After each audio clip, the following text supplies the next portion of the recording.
Baie welkom by vandag se luistermeditasie. Vandag is donderdag 15 Januarie en ons is in die tyd van Epifanie. Die teksgedeelte waarby ons vandag gaan stilstaan is die eerste 2 verse van Hebreërs 12. Ek gaan vir ons lees uit die 1983 vertaling. Maar voor ons die gedeelte gaan saam lees, wil ek jou graag nooi om in hierdie oomblik saam met my tot rus te kom. Jy is welkom om jou Christuskers aan te steek. 'n ritueel wat ons herinner en ons help om in die oomblik te stop en bewus te raak van die teenwoordigheid van die lewende Here.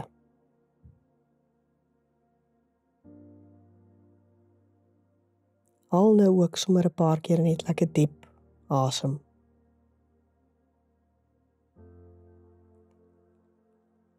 Asem in en herinner jouself dat God in jou tuis is.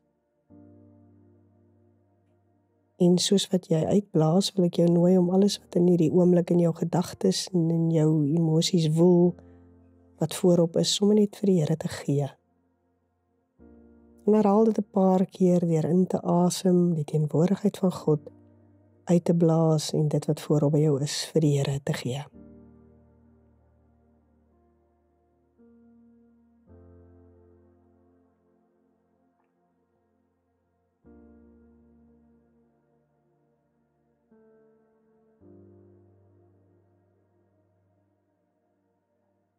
Ek is nou hier, Here, in hierdie oomblik.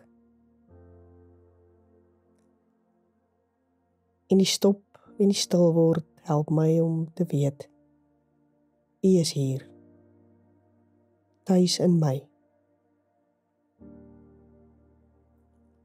En in die oomblik is ek en U hier saam.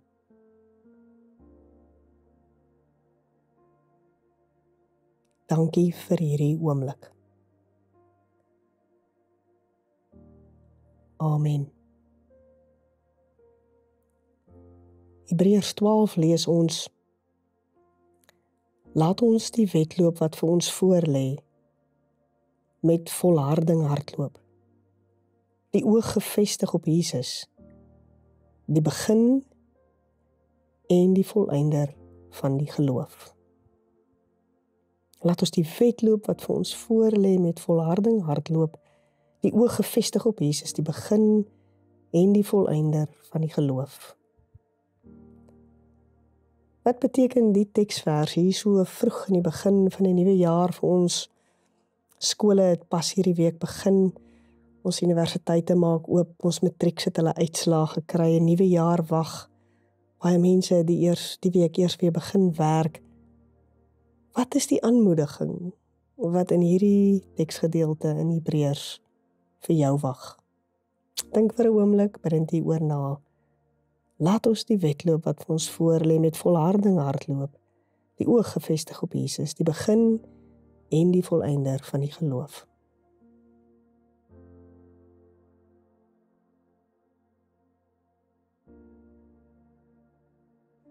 In die Griekse mitologie word daar 'n verhaaltjie vertel van 'n ene Sisyphus, 'n man wat 'n oortreding begaan het en daarom deur die gode gestraf is.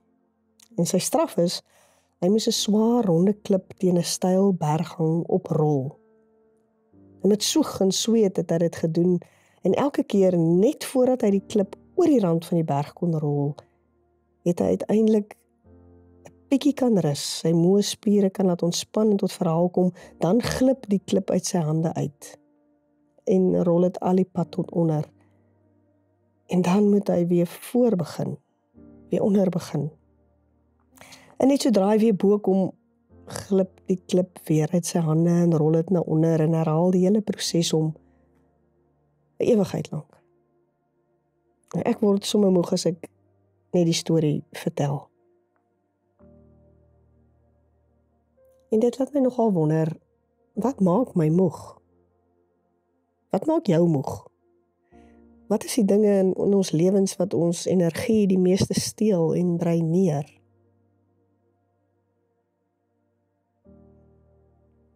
Sommiges van ons mag dalk sê, my dodelike dagroetine. Dit wat ek oor en oor en oor moet doen. Ander van ons mag dalk praat van ons werksomstandighede of ons werksure. Vroeg opstaan, laat by die huis kom.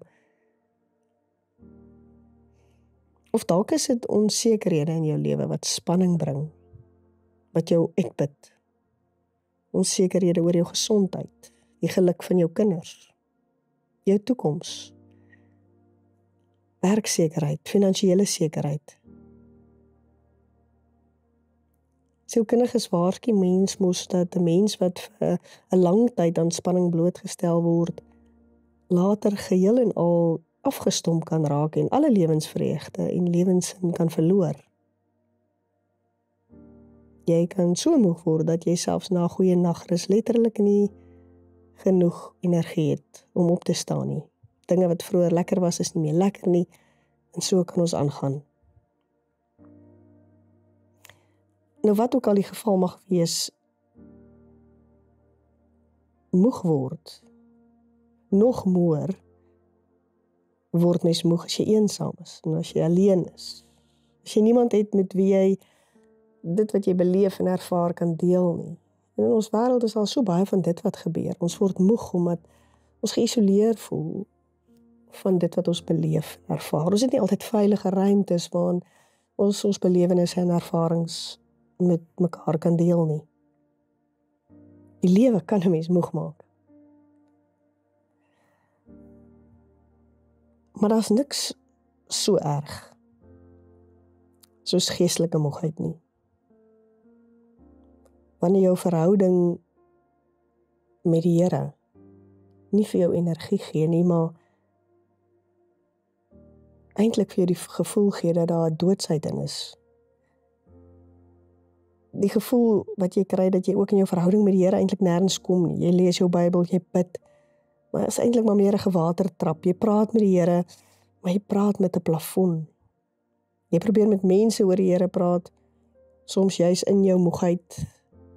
Maar die antwoorde wat mense gee voel dikwels vir jou soos klisjées. Jy voel jy word geoordeel en veroordeel en jy beleef sommer weer hoe jy die klip probeer oprol, maar hy dan onder jou uitglip. En daarom die vraag vandag, wat is dit wat my soms moeg maak, my dreineer?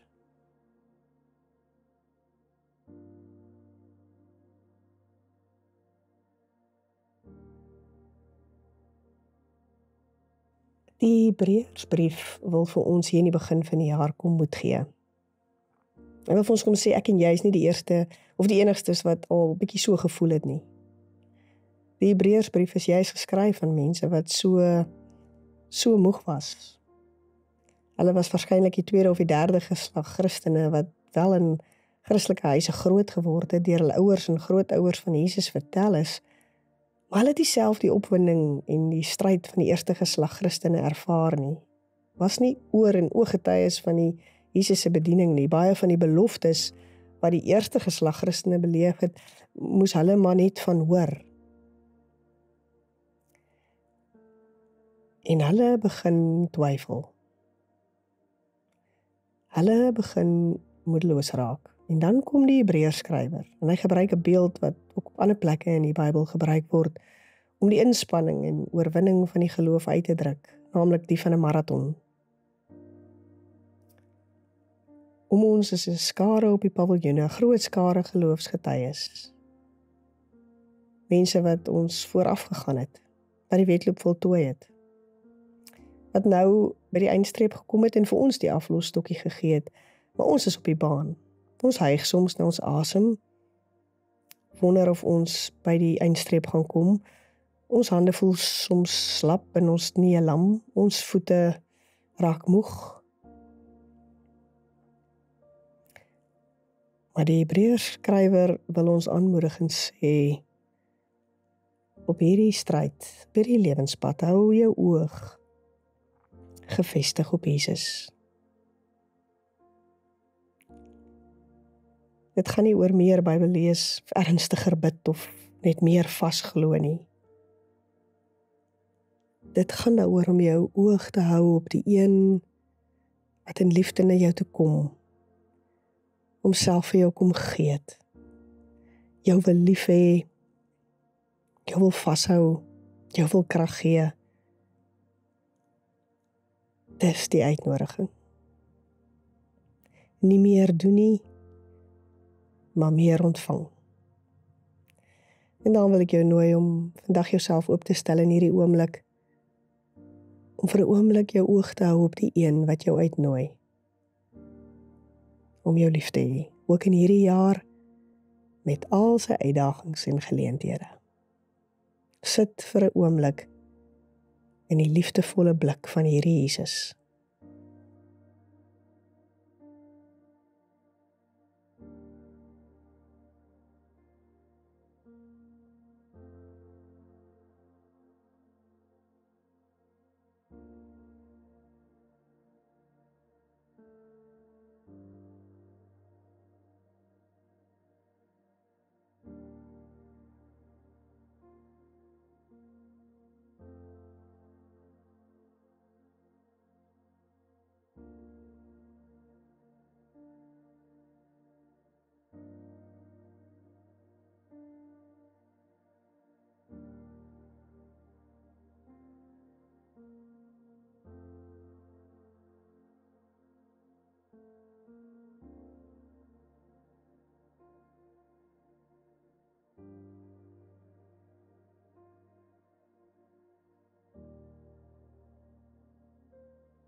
Here, dankie dat ek my oog op U kan rig, met die wete dat U oog van liefde op my is. Amen.